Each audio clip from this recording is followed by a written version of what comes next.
It is time for a new vlog. I'm Ave. I make pottery. A lot of fantasy stuff, a lot of nerdy stuff, anxiety and emotions definitely go into my work. But yeah, welcome to a new vlog. I have my package back from the gallery. I'm assuming it's just one mug because of how small the box is. So I thought we should open it together. So it's like May 10th. I don't remember the last time I updated you all. But I'm getting ready for an in-person gig. It's the New Haven Night Market. And I know I definitely want to vlog that, so hopefully these will be in the same vlog. I think it'll be kind of interesting to see how a gallery packs versus like how I pack. I'm just kind of curious. Okay, so let's see. Ave, this is amazing. I wish we had sold everything for you, but man, only one piece left is great too. Heart, Jordan. Ah. And they gave me back this sheet. Yeah, so it's only one. So this is the sheet that I gave them. And because I had shipped in several boxes, I marked off like, what's in this box? So that way they know what was there. And I guess they highlighted as they sold them, which is kind of interesting. Oh my gosh. Okay, so they used paper and it's like super well packed. I double box almost everything. And I'm trying to think of like, oh, do I need to go away from that? Would it be cheaper? Because I like using the Ran Pack when it's pre-stretched, because when it's not pre-stretched, it's hard to like keep it stretched, and it adds weight. And I also try to avoid using plastic, but when I have extra packaging from other people, then I definitely use it to give it a second life. Oh, I love this mug. It's still so pretty. I think I know why this one, because the green that I used kind of looks kind of brown, and this green glaze, I remember thinking, oh, it should be fine. No, it's like super, super dark. So I think that's why it's still here. Part of me kind of wants to make the moss gold. If it doesn't sell on Friday, that's what I'm gonna do. But it's so pretty. I am trying to bisque today. So after I eat lunch, we are going to finish up some pots that I am rushing, even though I hate rushing. But we're gonna finish up those pots and hopefully get them in the kiln. Morning. It's the morning of the market. Barely morning. I made such a dumb error. So I filled the kiln by I filled it by 1 o'clock in the afternoon, and I had it propped open so that the moisture can get out, and I was starting to ramp up the kiln by like 3. So everything was going well, and by 6:30, according to how my kiln fires, because it's a manual, it was supposed to be set to high. I thought I turned the knobs, but I didn't. My husband was home, and I went out and got coffee, came back by like 8, and I didn't even think to go downstairs, because I'm like, oh, it should shut off by like around 11, should be good. And then when 11 o'clock came around, I was like, okay, maybe it's just running a little slow. By 11:30, I was just like, okay, go to check on it. Died. But anyways, it was set on 4, and then the kiln didn't shut off till like almost 3 a.m. So I have been scouring the forums like while I was waiting for the kiln to shut off, because I like to be awake and alert enough, you know, when the kiln is supposed to shut off. But anyways, I was scouring the forums to be like, okay, is there even a chance that this could be cool enough in time for me to pack them up and bring them to the market? I saw, obviously there's always varying opinions. Obviously the best choice, the best thing to do is to wait. Obviously that's what I normally do. I don't even touch the peeps. I just let the kiln be. until it's like naturally cooled down. Normally I wait a full 24 hours because I'm doing other stuff anyways. But I need these. I literally have nothing else for my booth. So things that are keeping my hopes up. The kiln is mostly clear, like clear glaze. And my clear glaze, it's by Clayscapes.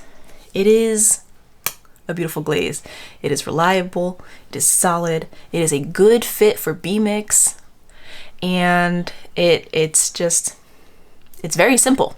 So I don't have anything that like needs a slow cool to look good. It's like all clear because I knew I needed to glaze very quickly, and that's the quickest way for me to glaze is to use up my buckets. What I ended up doing was I opened the window and I have the fans pointing at the kiln. And this morning, because it's a manual, I don't know what temperature it is exactly, but there was 0 color in the kiln, which basically means it's at the very hottest it could be is like about 900 degrees Fahrenheit. For those that don't know, I follow like this chart to give me a guesstimate of where it is. So my next step for seeing if I can prop the lid open is the paper test. So you guys might remember the book Fahrenheit 451. Well, Fahrenheit 451, that temperature, is the degree at which paper catches fire, or the degree at which books burn, because that's what the book is about. I love that book. It's one of my favorites, actually. So I know that if I roll up a piece of paper and I stick it in the peephole, if it starts to smolder and burn, it is not at around 400 degrees, which is the earliest that I would be willing to crack the lid of the kiln. I know I'm pushing it. I know this is not good. Do not recommend this. But I'm on a time crunch. If this works out, great. If it doesn't, what I'm doing right now is printing these so that I can make little sticker packs. But the one I did is obviously like way too big for where I'd want to staple it. So I did it again and we'll see. Okay, so then all day yesterday, normally I wouldn't put them in the cellophane things, but it's supposed to rain, and worst case scenario, the pots are all broken and my kiln is a mess and I have nothing to bring. So I'd be relying on prints and stickers and jewelry and the 5 mugs that I do have. Since it's supposed to rain, I put them all in these sleeves. I have 3 question mark? Yeah, 3 new prints. So this one I made to turn into a keychain, but I figured I'd bring it because I really love it. It says out of spell slots, time for rest. I've been putting that on mugs and I really love it. It says scrims. And this I made for Patreon. So I was just like, oh, you know what? It'd make a really cute 5x7. So I'll get those packed up. Yeah, those are the only 2 new ones. I might print out a few more, like the growth takes time. I have it as a sticker, so I can make it as a print as well. This is kind of part of why I like stopped doing markets. I mean, obviously the pandemic threw everything for a loop and it grew my online presence like amazing. But now I'm in a position where I don't have a backlog of product, and I don't like I held some things from the last couple firings for this event, but it's not enough to fill a table. So it's like I need to sell pots to make money, so I list them on the internet. I need pots for my event at a booth because empty booths look bad. And it's just like I can't hold everything, but I also need to sell things, and I haven't quite found that balance yet.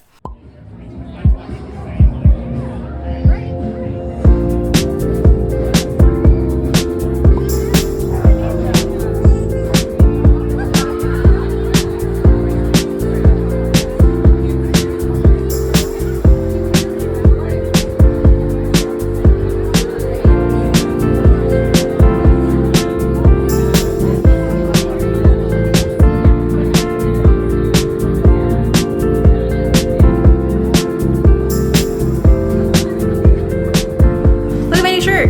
It came in the mail yesterday. It's available on my website, so have fun. Anyways, so I forgot to bring this camera because I was rushing around.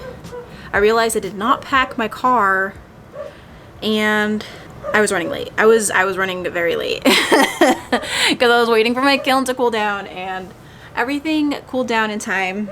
I'm reopening my store tomorrow, but I have to take inventory of the things, and I thought I could show you how I pack my things because I'm going to unpack them. And I need to count things. Okay, so you can kind of see all my totes. There, this one here. This one is probably the best example. I have cardboard dividers on the bottom layer, and I have a ton of these foam like mattress pads that I had from college, and they were sized for a twin bed. So obviously I'm not in college anymore, nor am I at a dorm. So I ripped them up, and they make really great reusable cushion for pots. And this one has like all the extra because there's not much in there. This is all the pots that like I've made over the years that just like they don't move very fast. It's kind of like really old work, but to fill my booth space, I will keep it around because no one likes to shop at an empty booth. What I think I'm looking for is actually in this one.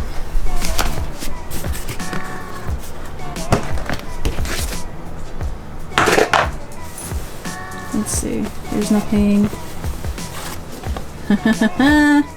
Yeah, I want to photograph this guy. Look at it. It's so cute. Another thing that I wanted to unpack, the lid for it is separate. When I run out of, hi Moose. When I run out of foam to put in between layers, or if I need more protection, I will literally just use the fabrics that I'm using for my setup. And it works out great. So if you have a lot of blankets or stuff. What do you think, Moose? Okay, buddy. Strawberry. This one's also a jar.